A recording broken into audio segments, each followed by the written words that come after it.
ప్రేమ స్వరూపుడైన మా తండ్రి వందనాలు. ఈ రాత్రి నీ వాక్యం ధ్యానించడానికి మీరు కృప చూపరు స్తోత్ర. వాక్యం తన ప్రతి ఒక్కరి పైన నీ ఆత్మ అభిషేకం తెలియపడు. నీ వాక్యము బ్రహ్మ ఆత్మీయ జీవితంలో బలపడి నీ కొరకు నిత్యం నిన్ను మయంపరచువారుగా చెందపరచాలి. క్రీస్తు యేసునామమున వేడుకొనుచున్నాము మా పరమ తండ్రి, ఆమేన్. ఈ యొక్క రాత్రి దేవుని వాక్యం మనం ధ్యానం చేసుకుందాం. నడుము వంగిన స్త్రీ. పరిశుద్ధ గ్రంథమైన బైబిల్ గ్రంథము లోక సువార్త 13వ అధ్యాయము 10వ వచనం నుండి కొన్ని వచనాలు మనం ధ్యానం చేసుకుందాం. విశ్రాంతి దినమున ఆయన సమాజ మందిరంలో బోధించుతున్నప్పుడు 18 ఏళ్ల నుండి బలహీనపరచు దెయ్యం పట్టిన ఒక స్త్రీ అచ్చట ఉండేను.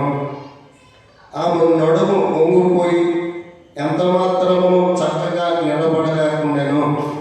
యేసు ఆమెను చూచి రమ్మని పిలిచి, అమ్మా, నీ బలహీనత నుండి విడుదల పొంది ఉన్నావని ఆమెతో చెప్పి ఆమె మీద చేతులుంచగా ఆమె చక్కగా నిలబడి దేవుని మహిమపరిచెను. యేసు విశ్రాంతి దినమున స్వస్థపరచినందున ఆ సమాజ మందిరం అధికారి కోపంతో మండిపడి జనసమూహమును చూచి, పనిచేయదగిన 6 దినములు కలవు కనుక ఆ దినములను వచ్చి స్వస్థత పొందిడి, విశ్రాంతి దినముందు రావద్దని చెప్పాను. అందుకు ప్రభు, వేషధారులారా, మీలో ప్రతివాడును విశ్రాంతి దినమున తన ఎద్దునైనను గాడిదనైనను గాడిద ఎద్దును నింపి తోలుకుని పోయి నీళ్లు పెట్టను కదా. ఇదిగో 18 ఏళ్ల నుండి సాతాను బంధించిన అబ్రహాము కుమార్తె అయిన ఈమెను విశ్రాంతి దినమునందు ఈ కట్టను విడిపోవదగదా అని అతనితో చెప్పాను. యేసు మాటలు చెప్పినప్పుడు ఆయన నిద్రించిన వారందరూ చిక్కుపడవి. అయితే సమాజమంతయు ఆయన చేసిన ఘనకార్యములన్నిటిని చూచి సంతోషించాను. చదవబడిన వాక్య భాగం గురించి ఒక స్త్రీ మనకు ఇక్కడ కనిపించున్నది. ఈమె 18 ఏళ్ల నుండి బలహీనపరచు దెయ్యం పట్టిన ఒక స్త్రీ. 18 ఏళ్ల నుండి అంటే 18 సంవత్సరాల వయసు. 18 సంవత్సరాల వయసులో ఈ యవనస్తురాలిని దెయ్యం ఆవరించింది. దెయ్యము పట్టిన కనుక ఈమెని పీడించుతున్నది, ఈమెను వెంటాడుతున్నది. కానీ ఈమె నడుము వంగిపోయింది. 18 సంవత్సరాలకి నడుము వంగిపోయిన స్త్రీ పైకి నిలబడి ఆకాశం చూడలేనిది, నక్షత్రములను చూడలేనిది, సూర్య చంద్రులను చూడలేనిది, ఆకాశం పని ఏమున్నదో తెలియనిది. ఆమె ఎప్పుడు కూడా నేల వైపు చూచుతున్నది. కానీ నేలను చూచుతున్నది, అగాధమును చూచుతున్నది. కనుక అగాధములో ఏమున్నదో ఆమె చూచుతున్నది, కానీ పైన ఏమి జరుగుతున్నదో చూడనిది.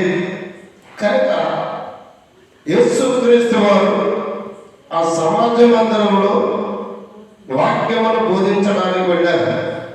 వాక్యమును బోధించడానికి వెళ్ళినప్పుడు ఆ స్త్రీని చూచారు.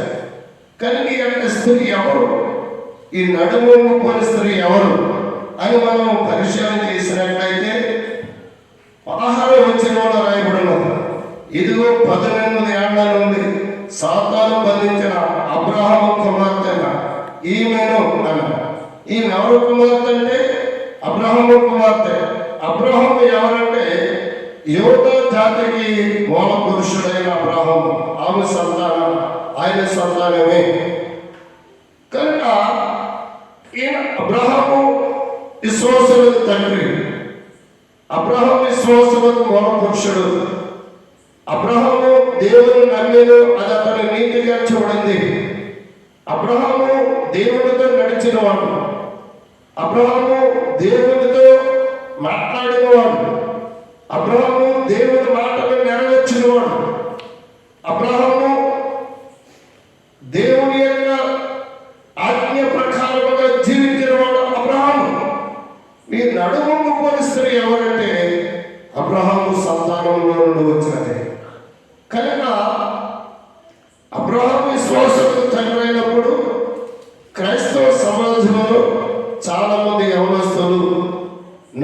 పొంగిపోయిన అనుభవంలో ఉన్నారు.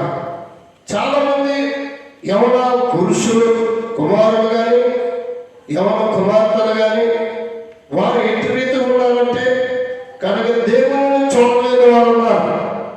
కనుక దేవుని వాక్యములకు మనస్సు సమర్పించలేని వారు ఉన్నారు. దేవుని వాక్యమును అంగీకరించలేని వారు ఉన్నారు. వారు వాక్యం వరకు సచ్చికి వెళ్తారు, ఆరాధన చేయడానికి వెళ్తారు, పాటలలో పాలు పొందుతారు. కనుక దేవుని సన్నిధిలో నాట్యం చేస్తూ ఉంటారు.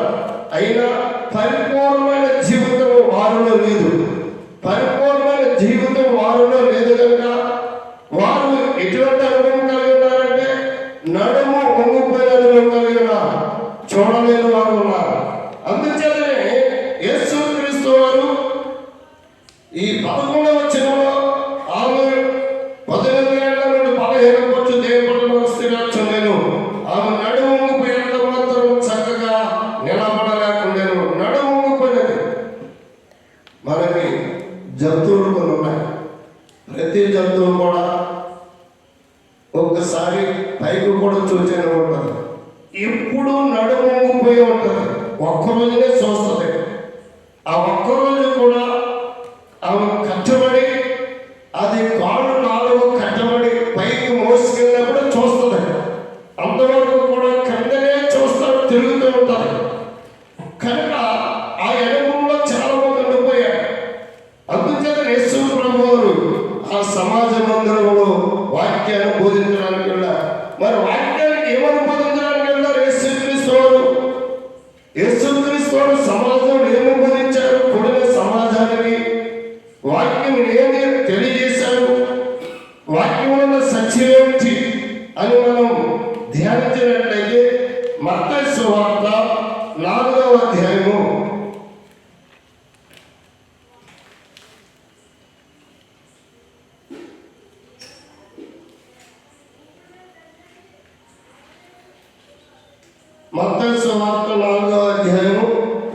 23వ వచనం చదువుకుందాము. యేసు వారి సమాజ మందిరంలో బోధించుచు దేవుని రాజ్యం గురించి సువార్త ప్రకటించుచు ప్రజలలోని ప్రతి వ్యాధిని రోగమును స్వస్థపరచుచు గలిలయ అంతటా సంచరించెను. యేసుక్రీస్తు వారు సమాజ మందిరంలో బోధించిన రాజ్య సువార్త. ఆయన రాజ్యం గురించి సువార్త ప్రకటించారు. ఆయన రాకడ గురించి సువార్త ప్రకటించారు. కనుక నశించుచున్న వారికి సువార్త ప్రకటించారు. రక్షణ లేని వారికి సువార్తను ప్రకటించారు. కనుక సువార్తను ప్రకటించిన క్రీస్తు ప్రజలలో ఆయన చేసిన రెండో పని ఏంటంటే వ్యాధిని రోగమును స్వస్థపరిచారు. వ్యాధిగ్రస్తులు యేసు దగ్గరకు వచ్చినప్పుడు, రోగములతో పీడింపబడుతున్న యేసు దగ్గరకు వచ్చినప్పుడు ఆయన స్వస్థపరిచారు. సమాజ మందిరంలో సువార్తను బోధించిన క్రీస్తు. కనుక ఈ సువార్తను ఆయన బోధించుతున్నప్పుడు ఎటువంటి బోధ చేస్తాడని మనం పరిశీలన చేసినట్లయితే మార్కు సువార్త 6వ అధ్యాయము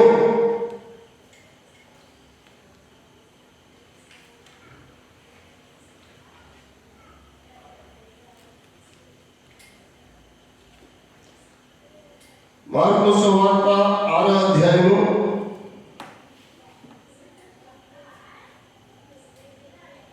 1 యేసు అక్కడ నుండి బయలుదేరి స్వదేశము రాగా ఆయన శిష్యులు ఆయనను వెంబడించారు. విశ్రాంతి దినం వచ్చినప్పుడు ఆయన సమాజ మందిరం బోధింపనారంభించారు. అనేకమైన బోధ విని ఆశ్చర్యపడేది. ఈ సంగతులు ఇతనికి ఎక్కడి నుండి వచ్చారు? ఇతనికి ఏమైనా ఈ జ్ఞానం ఎక్కడది? ఇతని చేతుల వలన ఇంత అద్భుతాలు చేయబడుతున్నది ఇది ఏమి? ఇతడు మరియ కుమారుడు కాడా? ఇతడు యాకోబు, యేసే, యోదా, సీమోను అనేవారి సహోదరుడు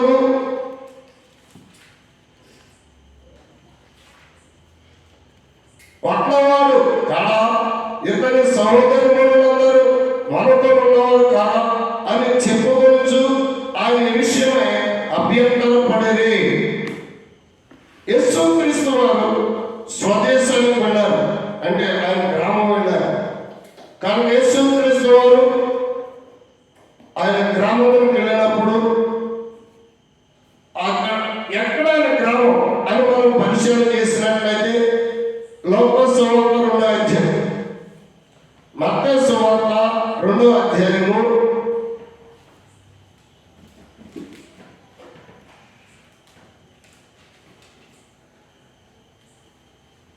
22వ వచనము 23వ వచనం చదువుదాం.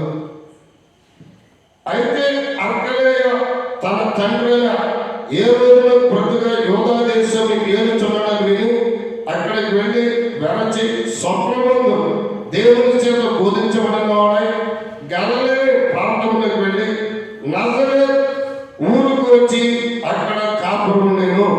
కానీ యేసుక్రీస్తు వారు స్వదేశము నజరేతుకి వెళ్ళారు. అక్కడ నజరేతుకి వెళ్ళి ఆయన వాక్యమును అక్కడ బోధించారు. కానీ నేను వాక్యమును బోధించారు. మొత్తము ఆలోచించి వాక్యాన్ని పరిశీలన చేసినట్లయితే మార్కు సువార్తలో 6వ అధ్యాయము మొదటి నుండి యేసు స్వదేశంలోకి రాగా ఆయన సొంత గ్రామం వెళ్ళారు. తన సొంత ప్రజల దగ్గరికి వెళ్ళారు. వెళ్ళి యేసు వాక్యం బోధించారు. ఆయన బోధించినప్పుడు శిష్యులను వెంబడించారు. విశ్రాంతి వచ్చినప్పుడు సమాజ మందిరం బోధింప ప్రారంభించారు. యేసుక్రీస్తు సమాజ మందిరంలో వాక్యాన్ని బోధించు ప్రారంభించినప్పుడు అనేకులు ఆయన బోధ విరించి ఆశ్చర్యపడి చాలా ఆశ్చర్యపడ్డారు. వారు యేసుక్రీస్తు వారు వాక్యమును తెలియజేస్తుండగా విన్నవారు ఆశ్చర్యపడ్డారు. యేసుక్రీస్తు వారు వారికి వాక్యమును బోధించినప్పుడు ఆ బోధన వారు ఆశ్చర్యపడ్డారు. ఆశ్చర్యపడి కనుక వారు ఆశ్చర్యపడి ఈ సంగతులు ఎక్కడి నుండి వచ్చారు? యేసుక్రీస్తు వారి బోధకు వారందరూ ఆశ్చర్యపడిన వారు. ఈయనకి ఎక్కడి నుండి జ్ఞానం వచ్చింది? ఈ జ్ఞానమే ఎక్కడది అని ఒకరినొకరు ప్రశ్నించుకుంటున్నారు. ఒకరితో ఒకరు మాట్లాడుకుంటున్నారు. ఒకరినొకరు బోధన గురించి సంభాషణ చేస్తున్నారు. సంభాషణ చేసినప్పుడు ఈ సంగతుల గురించి ఎక్కడవి, ఇతను కేవలం జ్ఞానం ఎట్టిది అని జ్ఞానం గురించి కూడా ఆలోచించారు. ఎక్కడి నుండి వచ్చింది ఈ జ్ఞానం? ఇతని చేతుల వల్ల ఇటు అద్భుతాలు చేస్తున్నాడు. ఆయన చేతులు అద్భుతాలు చేసి రోగులను ముట్టి స్వస్థపరిచిన వారి చేతులు, ఆయన చేతులు చనిపోయిన వారు లేపిన చేతులు, ఆయన చేతులు స్వస్థపరిచేది, ఆయన చేతులు సూచక్రియలను జరిగించేవారి చేతులు. కనుక చేతుల గురించి ఇదేమిటి, ఇదేమి ఇతడు మరియ కుమారుడు కాదా వారు అనుకుంటున్నారు. మన మధ్యలో నజరేతు ఉన్నాడు కనుక యేసుక్రీస్తు తండ్రి వడ్లవాడు కనుక వడ్డని పని చేసేవాడు కనుక యేసుక్రీస్తు వారు కూడా అదే పని చేసేవాడు. అటు వడ్డని పని చేసేవాడు కూడా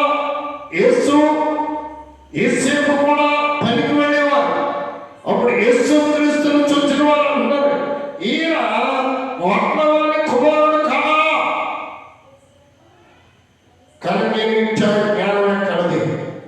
ఇటు అద్భుతాలు ఎక్కడవి? ఈ సంగతులు ఎక్కడి నుండి వచ్చినవి అని అందరూ ఒక్కొక్కరు అనుకోవచ్చు. మరో కృష్ణ అడిగారు, ఈయన మరియ కుమారుడు కాదా? మరియ పుట్టిన కుమారుడు కదా, మరియ పుట్టిన కుమారుడే, ఏంటి అద్భుతం ఎక్కడది అని ఇంకొక ఆలోచన వచ్చింది. యాకోబు, యేసే, యోధా, సీమోను వారు సహోదరులు. యేసుక్రీస్తు వారు జన్మించిన పరిశుద్ధాత్మ వారు జన్మించారు. తర్వాత యేసేపు మరియమ్మ కలిగి వారు బిడ్డలు పుట్టారు. వారి గురించి చెప్తున్నాడు. ఈ యాకోబు, యేసు, యోధా, సీమోను ఈ ఎవరంటే యేసుక్రీస్తు వారి యొక్క సహోదరులు. కనుక వారు కూడా అందరూ ఉన్నారు. వారు మా మధ్యనే సంచరించుతున్నారు అని చెప్పేలా ఉన్నాడు. ఒక్కవాడు కాదా అని చెప్పి ఇద్దరు సహోదరులందరూ మనతో ఉన్నవారు కాదు, సహోదరులు అంటే యేసుక్రీస్తు వారంటే చెల్లెళ్ళు కూడా ఉన్నారు అన్నమాట.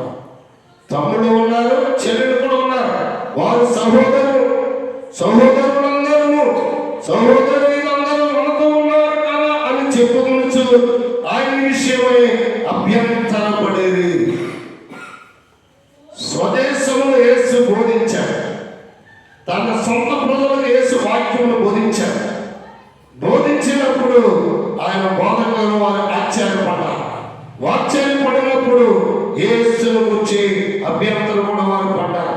కనుక మనము ధ్యానించినప్పుడు 10వ వచనంలో యేసు బోధించడం ప్రారంభించాడు. సమాజ మందిరంలో యేసు బోధించడం ప్రారంభించినప్పుడు ఆ బోధ వినడానికి వచ్చిన అనేకులలో ఒక స్త్రీ ఉన్నది. ఆమె నడుము ఊపిన స్త్రీ. ఈమె ఎవరు? ఈమె అబ్రహాము కుమార్తె. ఆమె సంతానములో వచ్చిన అబ్రహాము సంతానములో వచ్చింది. కానీ ఈమె ఎన్ని సంవత్సరాలు? 18 సంవత్సరాల వయసులో నడుము పొందిస్తారు. ఈ నడుము పొందిన స్త్రీని యేసుక్రీస్తు వారు 12వ వచనంలో ధ్యానించినట్లయితే యేసును చూచి రమ్మని పిలిచి, యేసు బలహీనంతో ఉన్న స్త్రీని చూచారు, నడుము పొందిన స్త్రీని చూచారు, కనుక నిలబడలేని స్త్రీని చూచారు, కనుక ఆకాశం పని ఉండదు తెలియని స్త్రీని చూచారు. చూచగా రమ్మని పిలిచారు. యేసు రమ్మని పిలిచి, అమ్మా నీ బలహీనతను విడుదల పొంది ఉన్నావు ఆమెతో చెప్పి, ఇదిగో ఈ దినమా నీ బలహీనత నుండి విడుదల పొంది ఉన్నావు ప్రభు ఆమెతో చెప్పాడు. దేవుని స్తోత్రం. స్వస్థపరిచిన దేవుడు, ఆయన చేతులు స్వస్థపరిచాడు. ఆయన చేతులు కష్టపడినవి, పట్టణం పనిచేసిన చేతులు. ఆయన జ్ఞానము దైవ జ్ఞానంతో నింపబడినవాడు, కనుక పరలోక జ్ఞానంతో నింపబడి దేవుని కుమారుడు. కానీ ఆయన అంటున్నాడు, ఆ సమాజ మందిరంలో వాక్యములు బోధించాడు, సువార్త వాక్య సువార్తను బోధించాడు క్రీస్తు. అంటున్నాడు, అమ్మా నీ బలహీనతను విడుదల పొందేదామని ఆమెతో చెప్పి, అప్పుడు ఆయన అన్నాడు 13వ వచనం, ఆమె మీద చేతులుంచగా ఆమె చక్కగా నిలబడి.